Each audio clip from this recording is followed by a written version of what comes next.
جو رحمان ہے اور رحیم ہے، مالک یوم الدین، جو قیامت کے دن کا مالک ہے، ایاک نعبد و ایاک نستعین، اے ہمارے پروردگار ہم تیری ہی عبادت کرتے ہیں اور تجھ ہی سے مدد مانگتے ہیں، اہدنا الصراط المستقیم، ہم کو سیدھے راستہ پر چلا، صراط الذین انعمت علیہم، ان لوگوں کا راستہ جن پر تو نے انعام فرمایا، غیر المغضوب علیہم ولا الضالین، اور ان لوگوں کے راستے سے ہمیں بچانا جن پر تو نے غضب فرمایا ہے۔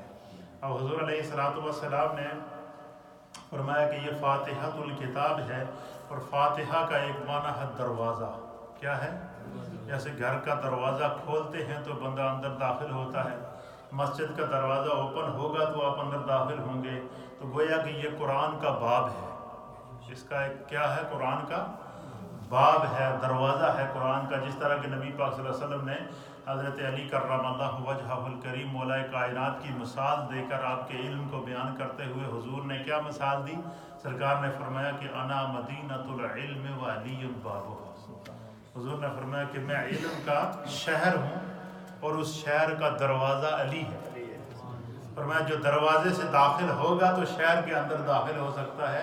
اسی طریقے سے فاتحۃ الکتاب کا ایک معنی یہ بھی ہے کہ یہ قرآن کا گیٹ ہے، یہ قرآن کا دروازہ ہے، اس کو کھولو گے تو تم قرآن کے اندر داخل ہو جاؤ گے۔ پھر اسی طریقے سے اس کو اتنی اللہ نے برکات نصیب فرمائی ہیں کہ یہ نبی پاک صلی اللہ علیہ وسلم نے ہر نماز کے اندر اس کو پڑھنا ضروری اور واجب کر دیا ہے۔ تو ہر نماز کے اندر یہ فاتحہ پڑھی جاتی ہے، ہر دعا کے اندر یہ فاتحہ پڑھی جاتی ہے، تو اس لیے اس کو فاتحۃ الکتاب اس لیے کہتے ہیں کہ اس سے قرآن حکیم فرقان مجید کی ابتدا ہوتی ہے۔ اس کا دوسرا نام ہے ام القرآن۔ کیا نام ہے؟ دیکھیں، ام کہتے ہیں ماں کو، کس کو کہتے ہیں؟ اور ماں کی ہستی سے کون واقف نہیں ہے؟ اس کو ام القرآن سورہ فاتحہ کو اس لیے کہتے ہیں کہ اس کی حیثیت قرآن میں اس طرح ہے جس طرح کہ ماں کی حیثیت ہوتی ہے۔ اس سے آپ اس سورت کی فضیلت کا اور اس کے مرتبے کا آپ اندازہ لگا سکتے ہیں۔ ام کا ایک معنی ہے جو ہے وہ کسی چیز کی اصل ہونا، اور کسی چیز کا اصل مقصود کو ام کہتے ہیں، تو گویا یہ قرآن کی اصل ہے، اس لیے اس کو ام الکتاب کہا گیا ہے، ام القرآن کہا گیا ہے۔ اسی طریقے سے جو ہے وہ حدیث پاک کے اندر آتا ہے کہ نبی اکرم صلی اللہ علیہ وآلہ وسلم نے فرمایا کہ یہ سورہ فاتحہ کو آپ نے فرمایا کہ یہ ام القرآن ہے، یہ قرآن کی ماں ہے، قرآن کی اصل ہے۔ اس کا جو ہے وہ ایک اور حدیث پاک کے اندر حضرت ابو ہریرہ رضی اللہ تعالیٰ عنہ بیان کرتے ہیں کہ رسول اللہ صلی اللہ علیہ وسلم نے فرمایا کہ الحمدللہ ام القرآن ہے، ام الکتاب ہے، اور سب مسانی ہے۔ حضرت عبیدہ بن صامت رضی اللہ تعالیٰ عنہ بیان فرماتے ہیں کہ نبی اکرم صلی اللہ علیہ وسلم نے سورہ فاتحہ کی فضیلت کو بیان کرتے ہوئے فرمایا کہ لا صلاۃ لمن لم یقرأ بالقرآن، کہ جو ہے وہ اس شخص کی نماز نہیں ہوگی جو قرآن کے اندر سورہ فاتحہ کو نہیں پڑھے گا۔ تو یعنی اس کی اتنی بڑی فضیلت اور اتنا بڑا مرتبہ ہے۔ تو اس کا تیسرا نام ہے سورۃ الحمد۔ ایک نام کیا ہے؟ ام فاتحۃ الکتاب، ایک نام جو ہے ام القرآن، اس کا ایک نام جو ہے وہ سورۃ الحمد ہے۔ اس کے اندر اس کی ابتدا چونکہ اللہ تعالیٰ کی حمد سے ہوتی ہے، الحمدللہ رب العالمین، اس لیے اس کا نام بعض مفسرین نے سورۃ الحمد رکھا ہے۔ اور اس کا ایک نام سبع مثانی ہے۔ سبع مثانی کہتے ہیں کہ اس کے اندر 7 آیات ہیں، اس بنا پر اس کو سبع من المثانی کہا گیا ہے۔ اسی طریقے سے سورہ فاتحہ کا ایک نام ام الکتاب ہے، اس کا نام سورۃ الوافیہ بھی رکھا گیا ہے، اس کا نام سورۃ الکافیہ بھی ہے، اس کا نام سورۃ الشفاء بھی ہے۔ نبی پاک نے فرمایا کہ کوئی بندہ اس کو کوئی بھی بیماری ہو، اس کے اوپر سورہ فاتحہ پڑھ کر دم کی جائے، اس کے اندر ہر بیماری کی اللہ نے شفا رکھی ہے۔ اور اس کا ایک نام سورۃ الشفاء بھی ہے، اور اس کا ایک نام سورۃ الصلاۃ بھی ہے، اور اس کا ایک نام سورۃ الدعاء بھی ہے۔ یہ اس کے 10 نام ہیں۔ کتنے نام ہیں سورہ فاتحہ کے؟ اور اس 10 ناموں کو اس لیے فقہا نے، محدثین اور مفسرین نے بیان فرمایا کہ کسی بھی سورت کے ایک سے زائد نام ہونے کی فضیلت یہ ہے کہ یہ جو ہے وہ اس کی فضیلت پر دلالت کرتی ہے۔ اس کے فضائل کے اندر حضرت ابو سعید خدری رضی اللہ تعالیٰ عنہ اور حضرت ابو سعید بن معلی رضی اللہ تعالیٰ عنہ بیان کرتے ہیں کہ میں نماز پڑھ رہا تھا اور دوران نماز نبی اکرم صلی اللہ علیہ وآلہ وسلم نے مجھے بلایا، تو میں اس وقت نماز کی حالت میں تھا، تو میں نماز ختم کر کے جب حضور علیہ السلام کی بارگاہ میں حاضر ہوا تو سرکار دو عالم صلی اللہ علیہ وسلم نے فرمایا کہ میں نے تمہیں بلایا تھا، تم لیٹ کیوں آئے؟ تو حضرت ابو سعید کہتے ہیں کہ میں نے عرض کی کہ یا رسول اللہ میں تو نماز پڑھ رہا تھا۔ تو آپ فرماتے ہیں کہ سرکار نے فرمایا کہ کیا آپ نے نہیں سنا کہ اللہ نے قرآن میں فرمایا کہ استجیبوا للہ وللرسول اذا دعاکم، کہ جب تمہیں اللہ اور اس کے رسول بلائیں تو کسی بھی حالت میں ہو، نماز میں بھی ہو، نماز توڑ کر آ جاؤ۔ فرمایا کہ تمہیں اللہ اور اس کے رسول کے پاس حاضر ہو جانا چاہیے تھا۔ تو آپ فرماتے ہیں کہ نبی اکرم صلی اللہ علیہ وسلم نے فرمایا کہ سنو، میں تم کو مسجد سے باہر نکلنے سے پہلے قرآن کی سب سے عظیم سورت کی تعلیم دوں گا۔ اور پھر آپ نے میرا ہاتھ پکڑا، اور ہاتھ پکڑنے کے بعد آپ فرماتے ہیں کہ نبی پاک صلی اللہ علیہ وسلم نے میرا ہاتھ پکڑا اور فرمایا کہ جب ہم باہر نکلنے کا ارادہ کیا تو میں نے عرض کیا یا رسول اللہ، آپ نے مجھ سے فرمایا تھا کہ آپ مجھے قرآن کی سب سے بڑی اور سب سے عظیم سورت کی تعلیم دیں گے، وہ کون سی سورت ہے؟ تو فرمایا کہ سرکار دو عالم صلی اللہ علیہ وسلم نے فرمایا کہ سورۃ الفاتحہ ہے، الحمدللہ رب العالمین، اس کو کثرت سے پڑھا کرو، یہ قرآن کی وہ قرآن عظیم ہے جو مجھے دیا گیا ہے۔ اور سرکار نے فرمایا کہ یہ سورت مجھے بھی محبوب ہے، اللہ کو بھی محبوب ہے، جبریل کو بھی محبوب ہے، اور اسے میری امت کے لیے مقرر کر دیا گیا، اس کو کثرت سے پڑھا کرو۔ اسی طریقے سے حضرت ابو سعید خدری رضی اللہ تعالیٰ عنہ بیان کرتے ہیں کہ ہم ایک سفر میں تھے اور ہم نے ایک جگہ قیام کیا، بہت سارے صحابہ وہاں موجود تھے، تو ایک لڑکی جو ہے وہ ایک قبیلے ایک علاقے میں قیام کیا، تو ایک لڑکی بھاگتی ہوئی آئی اور اس نے آ کر، حضرت ابو سعید خدری کہتی ہیں کہ ہم چند صحابہ سفر میں تھے اور وہاں رکے ہوئے تھے، تو اس نے آ کر کہا جی کہ ہمارے قبیلے کا فلاں سردار ہے، اس کو بچھو نے کاٹ لیا ہے اور وہ موت اور زندگی کی کشمکش میں ہے، آپ لوگ نبی پاک کے صحابہ ہیں، آپ ہمارے ساتھ چلیں اور اس کو چل کے کچھ دم کریں۔ تو کہتے ہیں حضرت ابو سعید خدری کہتے ہیں کہ ہم نے اس بچی کو پریشان دیکھا تو ہم اس کے ساتھ چلے گئے۔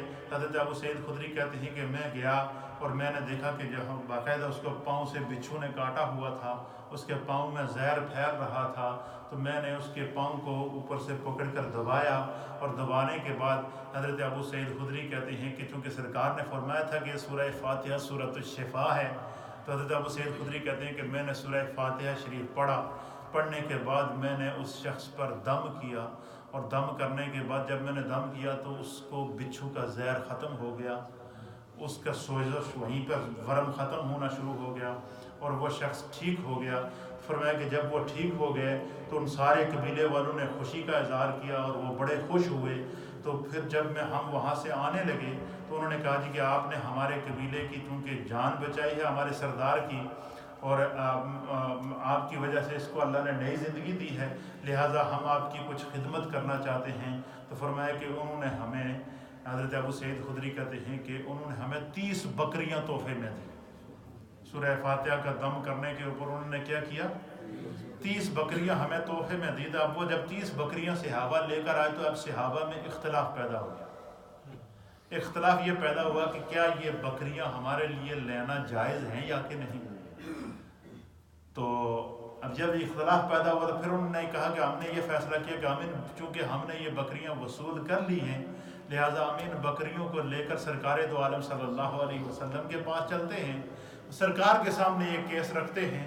اگر سرکار دو عالم صلی اللہ علیہ وسلم نے جو بھی فیصلہ کیا، اگر سرکار نے فرمایا کہ یہ ٹھیک نہیں ہے تو ہم جو ہے وہ ان کو واپس کر دیں گے۔ جب سرکار کے پاس آئے تو آپ نے عرض کی کہ یا رسول اللہ یہ واقعہ پیش آیا، اس طرح ہم وہاں گئے، اس بندے نے بچھو کاٹ لیا تھا اور ہم نے اس کو دم کیا۔ سرکار نے حضرت ابو سعید خدری سے فرمایا کہ تم نے کیا پڑھ کے دم کیا؟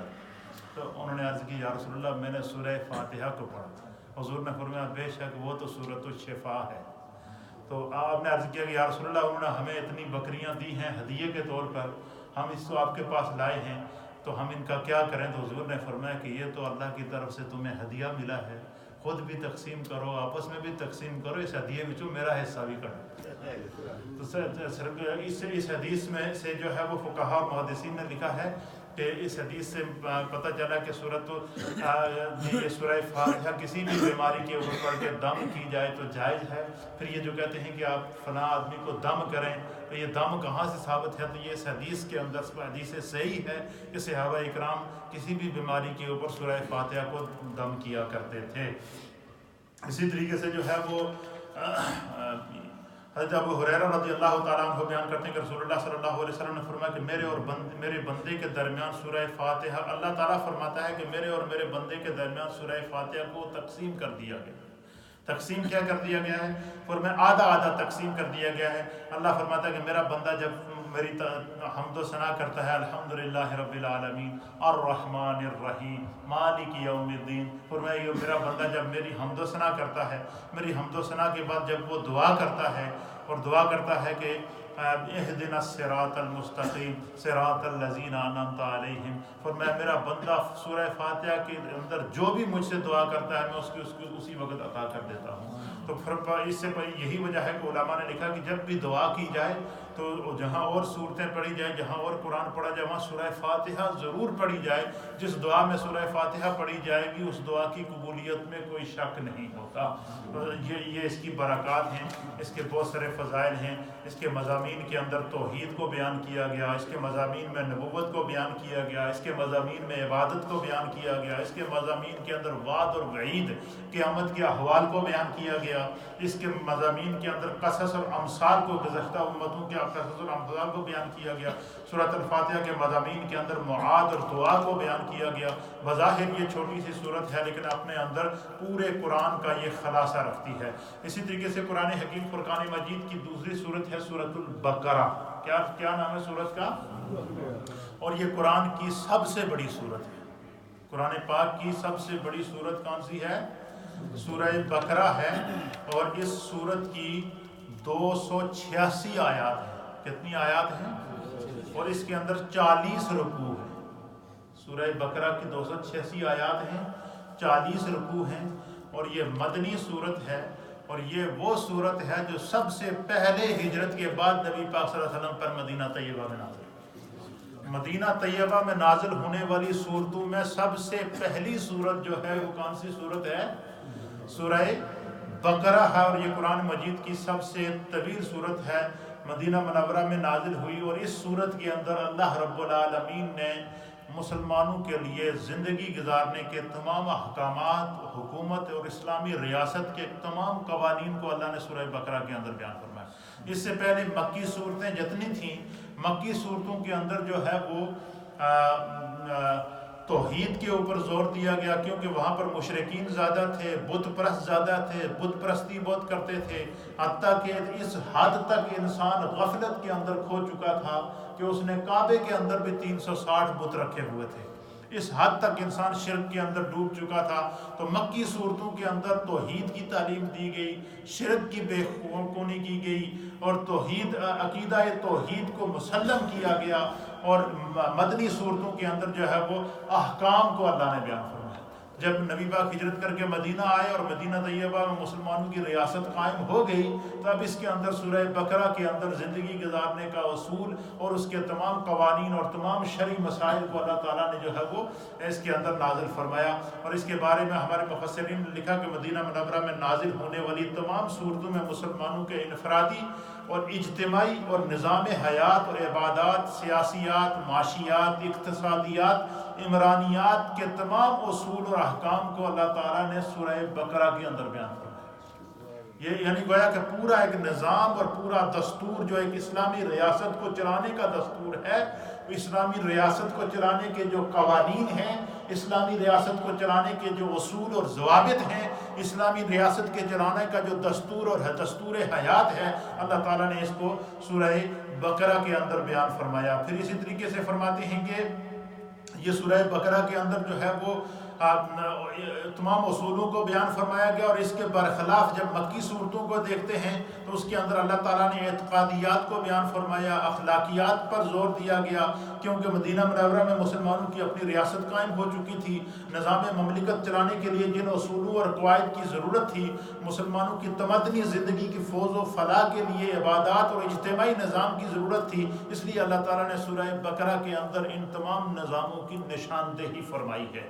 پھر فرماتے ہیں کہ عقائد اسلامیہ کی جو احساس ہے وہ ایمان بالغیب کے اوپر ہے، اور بغیر دیکھے اللہ تعالیٰ کو وحدہ لا شریک ماننا ہے، اس کے تمام رسولوں پر ایمان لانا ہے، اور اس کی تمام آسمانی کتابوں کو ماننا ہے، جزا اور سزا کے دن کا اقرار کرنا ہے، اعمال صالحہ میں ہماگیر اور ہمہ جہت عبادت نماز کو قائم کرنا ہے، طبقاتی نظام سے منافرت کا سدباب کرنا تھا، عبادات میں زکوٰۃ کو ادا کرنا۔ اسی طریقے سے سورہ بقرہ کے اندر ایمان بالغیب کو اللہ نے بیان فرمایا، اقامت صلات کو اللہ نے سورہ بقرہ کے اندر بیان فرمایا، ادائے زکوٰۃ کو اللہ تعالیٰ نے اس کے زکوٰۃ کے احکام کو سورہ بقرہ کے اندر بیان فرمایا، اسلامی شریعت کو وضاحت سے بیان فرمایا، اور اسی طریقے سے عبادات اور معاملات کی تفصیل اللہ نے سورہ بقرہ کے اندر بیان فرمائی، اقامت صلات اور ادائے زکوٰۃ اور تحویل قبلہ کی آیات۔ پہلے مسلمان جو ہے وہ بیت المقدس کی طرف منہ کر کے نماز پڑھتے تھے، اور ایک دن ظہر کی نماز کے اندر سرکار دو عالم صلی اللہ علیہ وسلم کے ذہن میں یہ خیال آیا کہ کاش کہ ہمارا قبلہ کعبہ ہوتا، تو اللہ تعالیٰ نے جو ہے وہ اسی وقت آیت نازل فرمائی کہ آپ جو ہے وہ فَوَلُّوا وَجُوهَكُمْ، کہ آپ اپنے چہرے کو جو ہے وہ جہاں جب آپ جس طرف چاہتے ہیں اس طرف پھیر دیجئے۔ تو تحویل قبلہ کی جو آیات ہیں یہ بھی اللہ تعالیٰ نے سورہ بقرہ کے اندر نازل فرمائی۔ اسی طریقے سے جو ہے وہ توحید پر دلائل اللہ تعالیٰ نے سورہ بقرہ کے اندر نازل فرمائے، رمضان کے روزوں کے بارے میں سورہ بقرہ کے اندر احکامات نازل فرمائے، بیت اللہ کے حج کے متعلق قوانین اللہ تعالیٰ نے سورہ بقرہ کے اندر نازل فرمائے، جہاد فی سبیل اللہ اور انفاق فی سبیل اللہ۔ جہاد فی سبیل اللہ کہتے ہیں اللہ کے راستے میں جہاد کرنا، اور انفاق فی سبیل اللہ کہتے ہیں کہ اللہ کے راستے میں مال کو خرچ کرنا، اس کو انفاق فی سبیل اللہ کہتے ہیں۔ اس کے احکام اللہ تعالیٰ نے سورہ بقرہ کے اندر نازل فرمائے، والدین کے ساتھ حسن سلوک کرنے کے احکام اللہ نے سورہ بقرہ کے اندر نازل فرمائے، قرابت داروں اور رشتہ داروں کے حقوق کو اللہ نے سورہ بقرہ کے اندر بیان فرمایا، زکوٰۃ اور صدقات کے مصارف اللہ نے سورہ بقرہ کے اندر بیان فرمائے، یتیموں کی کفالت کا طریقہ اللہ نے سورہ بقرہ کے اندر بیان فرمایا، آئلی زندگی کے اصول اللہ نے سورہ بقرہ کے اندر بیان فرمائے، احکام میں نکاح، طلاق، رضا، عدت اور ایلا کو اللہ تعالیٰ نے سورہ بقرہ کے اندر بیان فرمایا، قسم کھانے کا شرعی حکم اور جادو کو حرام ہونا، قتل ناحق کی ممانعت، قصاص کو واجب قرار دینا، اور اسی طریقے سے ناجائز طریقوں سے لوگوں کے مال کھانے کی ممانعت، شراب اور جوئے اور سود کی حرمت، ایام حیض کے اندر عمل ازواج سے ممانعت، اسی طریقے سے عورتوں کے ساتھ عمل معکوس کرنے کی تحریم، یہ ساری چیزیں اللہ تعالیٰ نے سورہ بقرہ کے اندر نازل فرما کر پوری انسانیت کا ایک زندگی گزارنے کا مسلمانوں کو اصول بتا دیا۔ مکی صورتوں کے اندر عقیدہ توحید اور معاملات اور اعتقادات پر زور دیا گیا۔ اب چونکہ مدنی صورت کے اندر اسلامی ریاست قائم ہو چکی تھی، اس لیے ضروری تھی کہ مسلمان کو یہ پتہ چلے کہ میں جو کام کر رہا ہوں، میں جن معاملات سے گزر رہا ہوں، میری جو انفرادی زندگی ہے وہ کیسے گزرے گی، میری اجتماعی زندگی کیسی گزرے گی، میری زندگی کے شب و روز جو ہے اس کے گزارنے کے اصول اور قواعد کیا ہیں۔ اللہ تعالیٰ نے اس پورے اصول اور ان تمام قواعد کو اس کے اندر بیان فرما دیا۔ اسی طریقے سے فرماتے ہیں کہ مکہ مکرمہ میں مسلمانوں کے مقابلے میں مشرکین زیادہ تھے، اس لیے مکی صورتوں میں توحید اور ایمان پر زور دیا گیا۔ اسی طریقے سے مدینہ منورہ کے اندر جو ہے وہ یہودی زیادہ تھے اور اسلامی ریاست قائم ہو چکی تھی، تو اللہ تعالیٰ نے اس صورت کے اندر قانون کو بیان فرمایا۔ اس سورہ بقرہ کے اندر سیاسیات کو اللہ نے بیان فرمایا، سورہ بقرہ کے اندر معاشیت کو اللہ نے بیان فرمایا، سورہ بقرہ کے اندر معاشرت کو اللہ نے بیان فرمایا، سورہ بقرہ کے اندر تمدن اور ثقافت کے متعلق اصول اور ہدایات نازل فرمائی گئی ہیں۔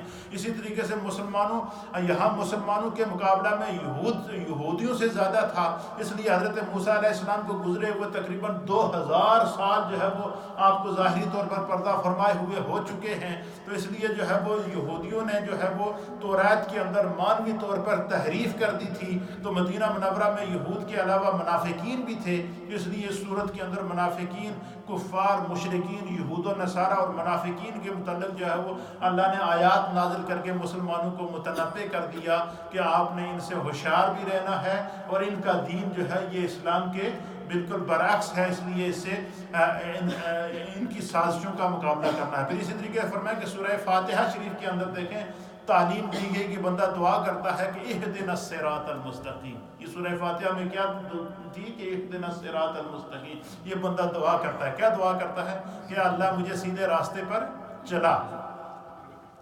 اب مفسرین نے لکھا کہ سورہ فاتحہ میں بندے نے دعا کی اہدنا الصراط المستقیم، اور سورہ بقرہ میں اللہ نے صراط مستقیم بتا دیا۔ یعنی سورہ فاتحہ میں بندہ دعا کرتا ہے اور سورہ بقرہ میں دعا کی قبولیت نازل ہوتی ہے۔ سورہ فاتحہ کے اندر دعا کیا کی کہ اہدنا الصراط المستقیم، اللہ سیدھے راستے پر چلا، صراط الذین انعمت علیہم، ان لوگوں کا راستہ جن پر تو نے اپنا انعام فرمایا، غیر المغضوب علیہم ولا الضالین، اور ان لوگوں کے راستے سے بچانا جن پر تو نے غضب کیا۔ اب اللہ نے غضب شدہ لوگوں کو بھی بیان فرما دیا، یہود کے عقائد کو بیان کیا، نصرانیوں کے عقائد کو بیان فرمایا، عیسائیوں کے عقائد کو بیان فرمایا، مشرکین کے عقائد کو بیان فرمایا، اور ان کے اوپر نازل ہونے والی سزاؤں اور عذاب کو بھی اللہ تعالیٰ نے بیان فرما دیا۔ اور اس کے ساتھ ساتھ جو ہے وہ پھر مسلمانوں کو یہ بھی بتا دیا کہ اللہ کی ذات وحدہ لا شریک ہے۔ اور پھر اب ادھر سے یہود، نصارہ اور مشرکین جو ان کے عقائد تھے، ان کے عقائد کا رد بھی کر دیا، اور اس کے برعکس اللہ نے ایک نظام اسلام بھی عطا کر دیا، اس کے برعکس اللہ نے زندگی گزارنے کا اصول بھی عطا کر دیا، اس کے برعکس اللہ تعالیٰ نے اسلامی ریاست کے قوانین اور اس کے اصول بھی سورہ فاتحہ کو سورہ بقرہ کے اندر بیان فرما دیے۔ تو گویا کہ جس طرح سورہ بقرہ شریف کے اندر جو ہے وہ سورہ فاتحہ کے اندر دعا اور سورہ بقرہ میں دعا کی قبولیت۔ آخر میں اس کی فضیلت کو نبی پاک صلی اللہ علیہ وسلم نے بہت ہی خوبصورت انداز سے بیان فرمایا کہ جتنی یہ بڑی صورت ہے، جتنے اس کے اندر احکام ہیں، اس کی فضائل بھی سرکار دو عالم صلی اللہ علیہ وسلم نے اس کے اوپر 2 حدیثیں بیان کر کے انشاءاللہ ہم دعا کی طرف بڑھیں گے، تاکہ جو ہے وہ آج ہم سورہ بقرہ شریف کی اس خلاصے کو مکمل کر لیں گے۔ حضرت سلمان کلابی رضی اللہ تعالیٰ عنہ بیان کرنے کے رسول اللہ صلی اللہ علیہ وسلم نے فرمایا کہ قیامت کے دن قرآن مجید اور اس پر عمل کرنے والوں کو لایا جائے گا، ان کے آگے آگے سورہ بقرہ اور سورہ آل عمران ہوں گی، اور رسول اللہ صلی اللہ علیہ وسلم نے ان صورتوں کی 3 مثالیں بیان فرمائی ہیں جن کو میں آج تک نہیں بولا۔ فرماتے ہیں کہ وہ ایسی ہیں جیسے 2 بادل ہیں، 2 سائبان ہیں، ان کے درمیان نور ہوں، اور یا صف باندھے ہوئے پرندوں کی قطاریں ہوں، اور وہ فرمایا کہ قیامت کا دن ہوگا، نفسہ نفسی کا عالم ہوگا، سورج سوا نیزے کے اوپر ہوگا۔ حضور نے فرمایا جس نے دنیا میں سورہ بقرہ کو پڑھا ہے، سورج سوا نیزے پہ ہوگا، سورہ بقرہ قیامت کے دن اس کے اوپر سایہ کیے ہوئے، سورہ بقرہ اس کے اوپر ٹھنڈک کیے ہوئے ہوگی۔ سوا نیزے کی سورج کی گرمی بھی انسان کو متاثر نہیں کر سکتی اس انسان کو جس نے دنیا میں سورہ بقرہ شریف کی تلاوت کی۔ اب آپ اندازہ لگائیں کہ کتنی بڑی اس کی فضیلت اور کتنی بڑی اس کی عظمت ہے۔ تو حضور نے فرمایا کہ یہ قیامت کے دن اپنے پڑھنے والوں کی سفارش کریں گے، ان کی شفاعت کریں گی، اور ان کے اوپر قیامت کے دن سایہ فرمائیں گی۔ اور فرمایا کہ قیامت کے دن اللہ تعالیٰ ایک مخلوق پیدا فرمائے گا جو بادل اور سائبان یا پرندوں کی قطاروں کی طرح قرآن پڑھنے والوں کے اوپر سایہ کریں گی، اور ان میں سے ایک سائبان سورہ بقرہ شریف کا ہوگا۔ حضور نے فرمایا کہ دنیا میں سورہ بقرہ کی کثرت سے تلاوت کیا کرو۔ حضرت ابن عباس رضی اللہ تعالیٰ عنہ بیان کرتے ہیں کہ ایک دن حضرت جبریل علیہ السلام نبی پاک صلی اللہ علیہ وسلم کے پاس بیٹھے ہوئے تھے، نگاہ رسالت صلی اللہ علیہ وسلم نے ایک آواز سنی، نبی پاک صلی اللہ علیہ وسلم نے سر اٹھا کر آسمان کی طرف دیکھا تو ایک آواز آ رہی تھی۔ تو حضور فرماتے ہیں کہ میں نے جب آسمان کی طرف دیکھا تو آسمان کا ایک دروازہ تھا جس کو جو کھلا، اور اس دروازے کو کھلنے کی آواز چرچراہٹ کی آواز آئی۔ تو حضور فرماتے ہیں کہ جب میں نے آسمان کی طرف دیکھا تو جبریل علیہ السلام نے مجھے مخاطب کر کے فرمایا کہ یا رسول اللہ، یہ وہ دروازہ ہے کہ جس دروازے سے جو دروازہ اس سے پہلے کبھی نہیں کھلا، آج پہلی دفعہ کھلا ہے۔ اور حضور فرماتے ہیں کہ اس دروازے سے ایک فرشتہ نازل ہوا، اور حضرت جبریل نے فرمایا کہ یہ وہ فرشتہ ہے جو آج ہی دنیا نازل ہوا ہے، آج سے پہلے کبھی زمین پر اس کا نزول نہیں ہوا۔ اس فرشتے نے آ کر سلام کیا اور کہا السلام علیک یا رسول اللہ، قربان جائیں آقا علیہ السلام کی عظمت پر، وہ کیا منظر ہے، آسمان کا دروازہ کھل رہا ہے، اوپر سے نورانی فرشتہ نیچے آ رہا ہے اور سرکار کے سامنے دست بستہ ہو کر کہہ رہا ہے الصلاۃ والسلام علیک یا رسول اللہ۔ ہم تو اس آقا کے ماننے والے ہیں جس پر فرشتے بھی آ کر درود و سلام بھیجتے ہیں۔ تو جبریل کہتے ہیں کہ یا رسول اللہ یہ وہ فرشتہ ہے، آج پہلی دفعہ دنیا میں آیا ہے، پہلی دفعہ اس دروازے کو کھولا گیا ہے، پہلی دفعہ اس کا زمین پر نزول ہوا ہے اور اس نے یہ آپ کے سامنے حاضر ہوا ہے اور اس نے آ کر سرکار دو عالم صلی اللہ علیہ وآلہ وسلم کی بارگاہ میں سلام پیش کیا، اور سلام کرنے کے بعد اس نے عرض کی کہ آپ دونوں کو، آپ کو دو نوروں کی بشارت دینے کے لیے اللہ نے مجھے بھیجا ہے۔ آپ سے پہلے کسی نبی کو یہ بشارت نہیں دی گئی، اور ان میں سے ایک نور سورہ فاتحہ کا نور ہے اور دوسرا نور سورہ بقرہ کی آخری آیات ہیں۔ ان میں سے آپ جو حرف بھی پڑھیں گے اس کا مصداق اسی وقت آپ کو مل جائے گا۔ یعنی فرمایا کہ سورہ فاتحہ کا جو بھی حرف بندہ تلاوت کرتا ہے اللہ اسی وقت وہ دعا قبول کر دیتا ہے۔ اور سورہ بقرہ کی آخری آیات، جو آخری آیات ہیں، آمن الرسول بما انزل الیہ من ربہ والمؤمنون کل آمن باللہ وملائکتہ وکتبہ ورسلہ، اور اسی طریقے سے لا یکلف اللہ نفسا سے لے کر یہ وہ آخر تک جو ہے، یہ آخری دو آیات فرمایا کہ یہ وہ دو نور ہیں جو اس سے پہلے کسی کو نہیں آتا، کہ ان دونوں آیات کے اندر، اس کے اندر پوری کی پوری دعا ہے۔ حضور نے فرمایا کہ جو بندہ یہ چاہے کہ اس کی دعا قبول ہو، وہ سورہ بقرہ کی آخری دو آیات پڑھ کے دعا مانگے، اسی وقت دعا قبول ہو جائے۔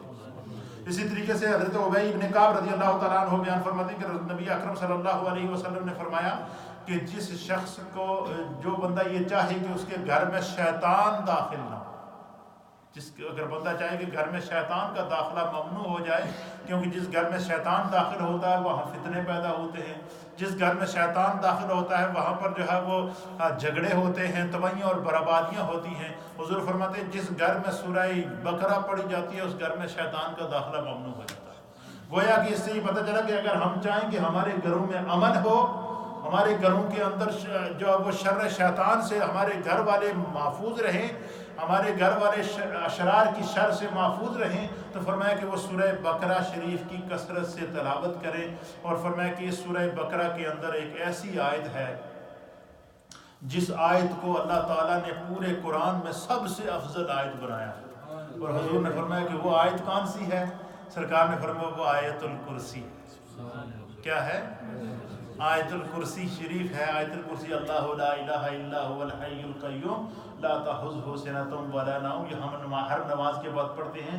سرکار نے فرمایا کہ جو ہر فرض نماز کے بعد ایک دفعہ آیت الکرسی پڑھے گا، اس کے اور جنت کے درمیان صرف موت حائل ہوتی ہے۔ جس دن اس کی روح اس کے جسم سے نکلے گی، آیت الکرسی شریف کی برکت سے اللہ اس کو اسی وقت جنت میں اس کا ٹھکانہ عطا کرے۔ سرکار نے فرمایا کہ اس جو حضرت ابو ہریرہ فرمایا، رسول اللہ صلی اللہ علیہ وسلم نے فرمایا کہ اپنے گھروں کو قبرستان نہ بناؤ۔ کیا فرمایا حضور نے؟ کہ اپنے گھروں کو قبرستان نہ بناؤ۔ شیطان اس گھر سے بھاگ جاتا ہے جس گھر میں سورہ بقرہ شریف پڑھی جاتی ہے۔ یہ سورہ بقرہ کی فضیلت اور اس کی دعا ہے۔ اور اسی طریقے سے فرمایا کہ حضرت ابی بن کعب فرماتے ہیں کہ رسول اللہ صلی اللہ علیہ وسلم نے فرمایا کہ تمہارے نزدیک کتاب اللہ کی سب سے عظیم آیت کون سی ہے؟ میں نے عرض کیا کہ اللہ اور اس کا رسول ہی بہتر جانتا ہے۔ تو فرمایا کہ نبی اکرم صلی اللہ علیہ وسلم نے فرمایا کہ کتاب اللہ پورے قرآن کے اندر جو سب سے عظیم آیت ہے، حضور نے فرمایا کہ وہ آیت الکرسی ہے، اور وہ آیت اللہ نے سورہ بقرہ شریف کے اندر رکھی ہے، اور وہ سورہ بقرہ شریف کی آیت ہے۔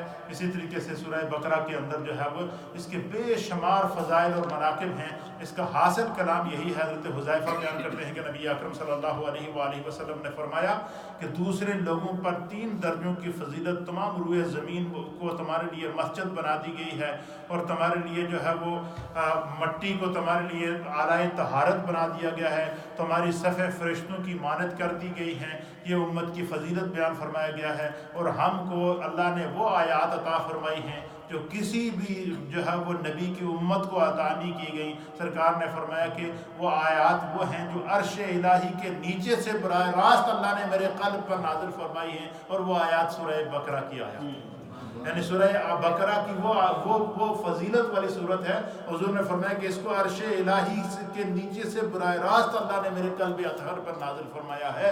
ان آیات کو پڑھنا، سورہ بقرہ شریف کو پڑھنا اور اس کی فضیلت کو، یہ قرآن حکیم فرقان مجید کی سب سے بڑی صورت ہے. اس کے اندر ایک آیت ہے جو سب سے بڑی آیت ہے، اس کے اندر ایک آیت ہے جو سب سے عظیم آیت ہے جس کو آیت الکرسی کہتے ہیں. اس کے فضائل میں سے یہ بھی ہے کہ اس کے پڑھنے والے کا یہ قیامت کے دن شفاعت بھی کرے گی. قیامت کی گرمی سے اگر انسان چاہے کہ وہ محفوظ رہے تو اسے سورہ بقرہ شریف کی تلاوت کرنی چاہیے. گھر میں شیطان کے داخلے سے جو ہے اگر ہمارے گھر شیطان کے داخلے سے محفوظ رہیں تو ہمیں سورہ بقرہ شریف کی تلاوت کرنی چاہیے. یہ اس کی عظمت، اس کی فضیلت ہے. اللہ ہمیں قرآن کو سمجھنے کی توفیق عطا فرمائے. یہ صرف اس کی فضیلت ہے، باقی ہر آیت کی اگر بندہ تفسیر کرے تو کتنا بڑا یہ سمندر ہے. یہ وہ سمندر ہے کہ اس کے اندر جتنا آپ غوطہ لگائیں گے، جتنی اس کی گہرائی میں جائیں گے، اتنے ہی موتی نکل آئیں گے. موتی ہمیشہ سمندر کی گہرائی سے ہی نکلا کرتے ہیں. یہ علم کا خزانہ ہے، روحانیت کا خزانہ ہے، مخزن کا خزانہ ہے. ہم لوگ خوش قسمت ہیں کہ خدا نے ہمیں قرآن سننے کی بھی سعادت دی ہے اور اس کو سمجھنے کی بھی سعادت دی ہے. آج ہم نے 2 صورتوں کے فضائل، 2 صورتوں کی اہمیت اور 2 صورتوں کی فضیلت کو سمجھا ہے. ایک سورۃ الفاتحہ اور دوسری سورہ بقرہ ہے. مجھے امید ہے کہ اس کا خلاصہ آپ کی سمجھ میں آیا ہوگا. اللہ ہمیں قرآن کی عظمت کو سمجھنے کی توفیق عطا فرمائے. اللہم صلی علی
لا الہ الا اللہ الا اللہ الا اللہ لا الہ الا اللہ الا اللہ الا اللہ لا الہ الا اللہ الا اللہ الا اللہ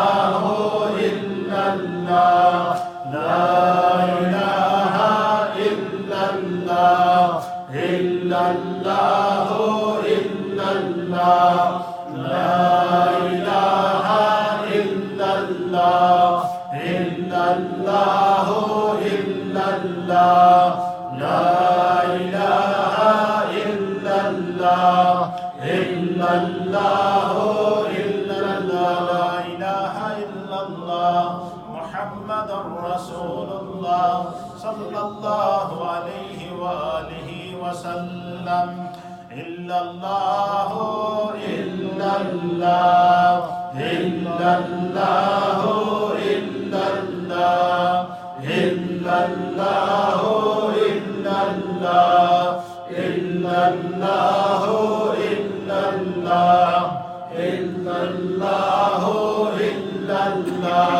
الا اللہ الا اللہ الا اللہ الا اللہ الا اللہ الا اللہ الا اللہ الا اللہ الا اللہ الا اللہ الا اللہ لا الہ الا اللہ محمد رسول اللہ صلی اللہ علیہ وآلہ وسلم اللہ اللہ اللہ اللہ اللہ اللہ اللہ اللہ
والمعافاة الدائمة في الدين والدنيا والآخرة والفوز بالجنة والنجاة من النار. یا رب کریم تیرا لاکھ لاکھ شکر ہے کہ تو نے ہمیں نماز تراویح میں قرآن کو سننے اور اس قرآن کی تفسیر اور اس کے خلاصے کو سننے کی توفیق عطا فرمائی۔ اے اللہ یہ تیرا کرم ہے، یہ تیرا ہم پر فیضان قرآن ہے، اللہ ہمیں اس کی برکات نصیب فرما۔ جتنے بھی احباب، خواتین و احباب اس مجلس کو سن رہے ہیں، اس مجلس میں موجود ہیں، اللہ ان سب کا آنا اپنی بارگاہ میں قبول فرما۔ یا اللہ رمضان کے اس بابرکت عشرہ رحمت کے صدقے ہم سب کے دامن کو اپنی رحمت اور کرم سے بھر دے۔ ہم میں جو بیمار ہیں اللہ ان کو شفا عطا فرما۔ اس رمضان کو ہمارے لیے بخشش اور مغفرت کا ذریعہ بنا۔ آج کی اس مجلس کو اللہ ہم سب کے تمام مرحومین کو اصالِ ثواب کرتے ہیں، ان کے حق میں اس کو قبول فرما، سب کے درجات کو بلند فرما۔ یا اللہ ہمیں قرآن کو سمجھ کر اس پر عمل کی توفیق عطا فرما۔ یا اللہ ہم سب کے گھر بار میں، رزق میں، روزگار میں، کاروبار میں، مال میں، جان میں، عزت میں، آبرو میں، اولاد میں برکتیں عطا فرما۔ یا اللہ جن جن احباب نے دعاؤں کے لیے کہا ہے، اللہ جس جس کے حق میں اور جس جس نیت سے دعا کے لیے کہا ہے، اللہ اس دعا کو ان کے حق میں قبول فرما۔ یا اللہ سب کے گھروں میں برکتیں عطا فرما، سب کی اولادوں میں برکتیں عطا فرما، سب کے رزق اور روزگار میں برکتیں عطا فرما۔ یہ جتنے اہل محبت اللہ یہ دین کی محبت میں یہ درس قرآن کو سنتے ہیں، نماز تراویح کو پڑھتے ہیں، مسجد کو آباد کیے ہوئے ہیں، اللہ ان کے دلوں اور ان کے گھروں کو اپنی رحمت سے آباد فرما، اپنے کرم سے آباد فرما۔ یا اللہ ہمارے صغیرہ گناہوں کو معاف فرما، اے اللہ ہمارے کبیرہ گناہوں کو معاف فرما، اے اللہ ہمارے دانستہ گناہوں کو معاف فرما، اے اللہ ہمارے نادانستہ گناہوں کو معاف فرما۔ یا اللہ اس رمضان کو ہمارے لیے ذریعہ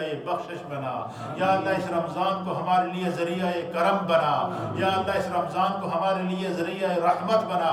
اے اللہ عالم اسلام پر اپنا فضل و کرم فرما۔ یا اللہ ہم افطاری کے وقت کی طرف بڑھ رہے ہیں اور یہ وقت دعا کی قبولیت کا وقت ہے، اللہ اس مقدس دعا کی قبولیت کے وقت کے صدقے اللہ فلسطین کے مسلمانوں کو آزادی عطا فرما، ان پر جو ظلم ہو رہا ہے خزانہ غیب سے ان کی مدد فرما۔ یا اللہ کشمیر کے مسلمانوں کو آزادی عطا فرما، دنیا بھر کے محکوم اور مجبور مسلمانوں پر اپنا فضل و کرم فرما۔ یا اللہ دنیا کی زندگی میں اتباع اور اطاعت مصطفیٰ نصیب فرما، مرتے وقت کلمہ طیبہ کی دولت سے مالا مال فرما، اسلام پر زندگی اور ایمان کامل پر خاتمہ ہم سب کا مقدر فرما۔